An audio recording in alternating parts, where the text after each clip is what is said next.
à toi, cher auditeur. Si tu cherches quelque chose, mais que tu ne sais pas bien quoi, alors tu es à la bonne adresse.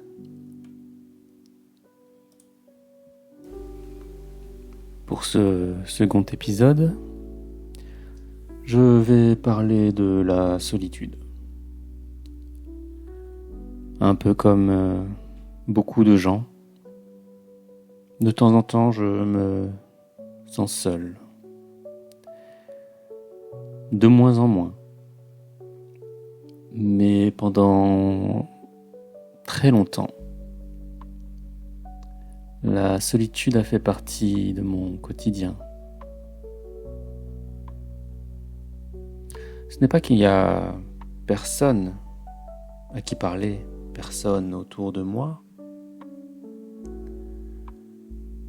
mais c'est qu'il y a plutôt quelque chose qui nous empêche de nous comprendre, de partager. Une limitation que l'on se met, tous, plus ou moins, qui nous amène à nous protéger, à protéger notre interlocuteur. Une sorte de double barrière entre nous. Et ces barrières, elles sont d'autant plus hautes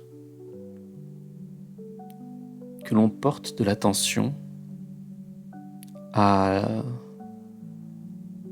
l'impact que l'on a sur les gens.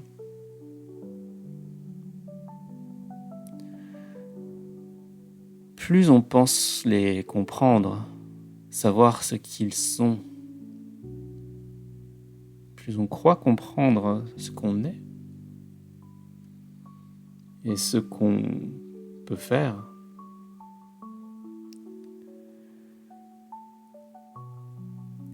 plus on va se rendre compte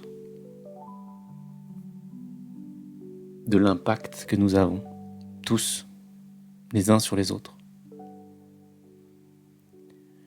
Et cette responsabilité de produire un effet qui n'a peut-être même pas été demandé, qui n'a peut-être même pas d'intérêt, mais juste qu'on veut faire passer. Un peu comme quand on jouait avec des cubes quand on était jeune.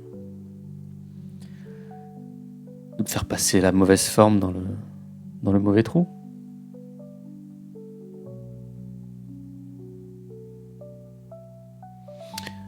Mais des fois ça passe pas.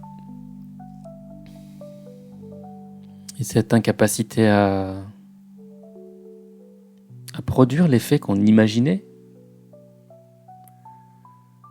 contribue à cette solitude.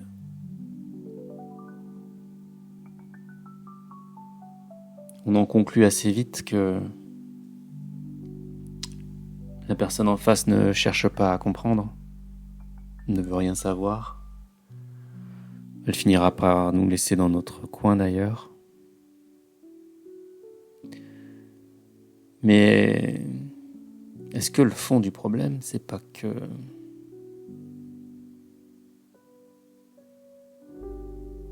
on croit que c'est censé marcher comme ça?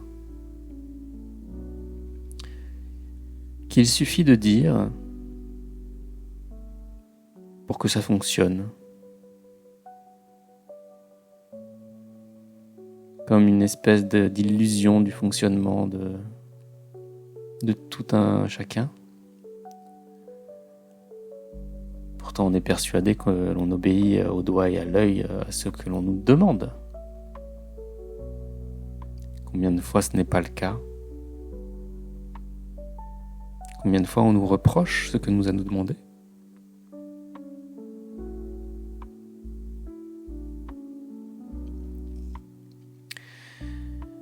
Cette barrière, elle nous protège. Elle nous protège de cette incompréhension qui se manifeste en permanence entre nous. Parce qu'à force de se rendre compte que ça ne fonctionne pas comme ça, il ne suffit pas de parler, il ne suffit pas de dire les choses pour qu'elles soient comprises, qu'elles soient perçues, qu'elles soient entendues.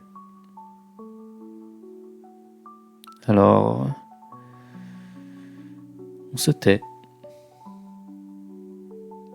On n'écoute plus. On se sent seul.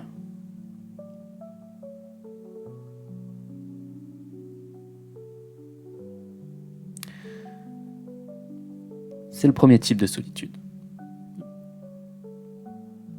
Bon, mis à part le fait d'être seul et vraiment seul, ce qui n'arrive quand même que très rarement de nos jours.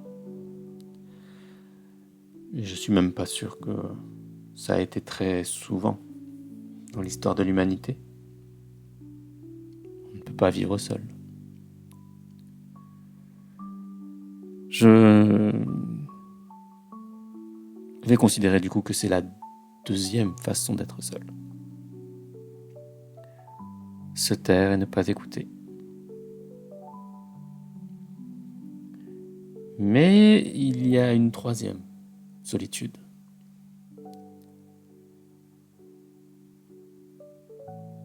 Celle où vous savez comment ça fonctionne. Parfaitement. Comprenez ce qu'il y a en face. Vous n'avez aucun doute sur ce qui se passe.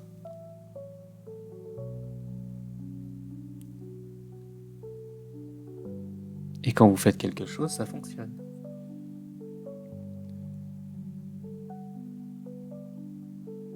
Et cette responsabilité de dire je vais avoir un impact sur la vie des autres.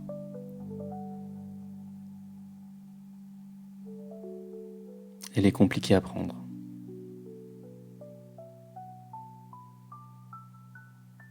Alors on peut s'en moquer en se disant de toute façon c'est pas mon problème, c'est pas ma vie. Je ne fais rien qu'il ne me soit pas autorisé de faire puisque ça fonctionne bien comme ce que je l'imaginais.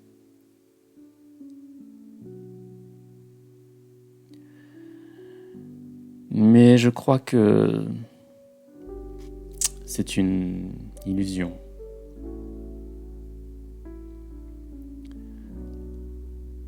À jouer avec, en tout cas, on finit par se brûler soi-même. À force de tirer sur la corde, les autres finissent par s'en rendre compte, plus ou moins.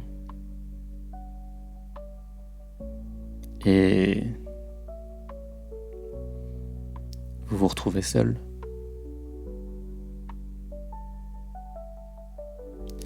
La difficulté, du coup,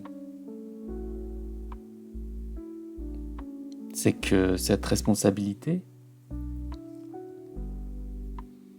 elle doit être prise en compte pour les autres.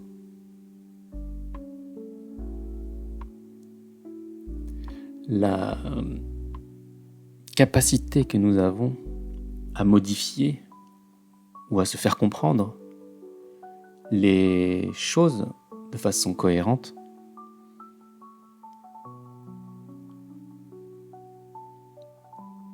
impose une hésitation,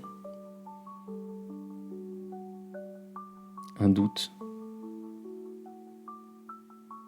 une réflexion sur qu'est-ce que je peux ou ne peux pas faire et dans quelles conditions.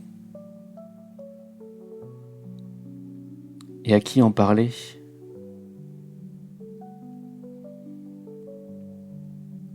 il faut quelqu'un qui soit capable de me dire « Là, tu te trompes. Tu devrais faire comme ça. » Mais pour ça, il faudrait qu'il comprenne au moins aussi bien que moi comment ça fonctionne.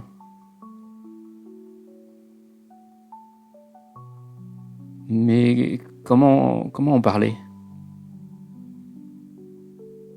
À qui en parler?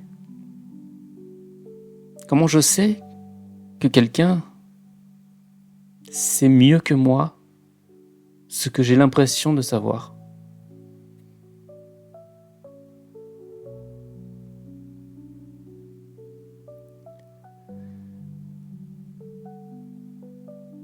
Alors on peut confier ça au diplôme. On peut confier ça au nombre de gens qui disent la même chose. Personnellement, le nombre de gens qui ont un diplôme et qui se trompent, je ne les compte plus. Et par la même occasion, vu qu'ils sont nombreux à avoir des diplômes en plus, comment y faire confiance? Non, je crois que c'est bien plus compliqué que ça.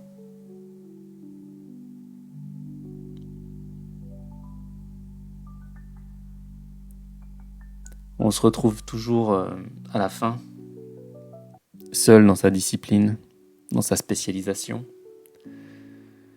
Trouver des gens qui sont en mesure de comprendre ce qu'on dit, si ça ne faisait pas partie des cours, c'est un exercice particulier.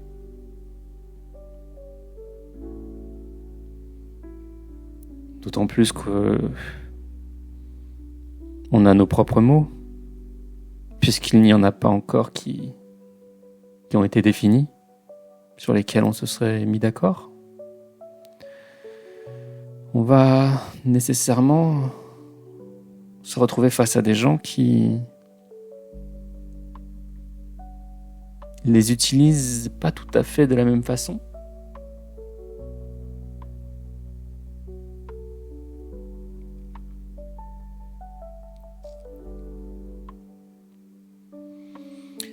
Donc je vous disais que c'était une phase que j'avais traversée, que je suis en train d'en sortir petit à petit.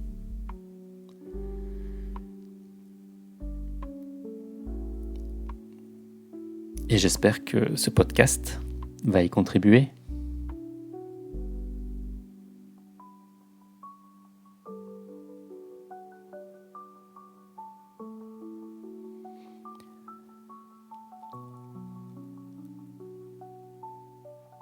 Je vous remercie de m'avoir écouté. Et je vous dis à la prochaine pour un nouvel épisode des Voix de l'être. Écoute les voix.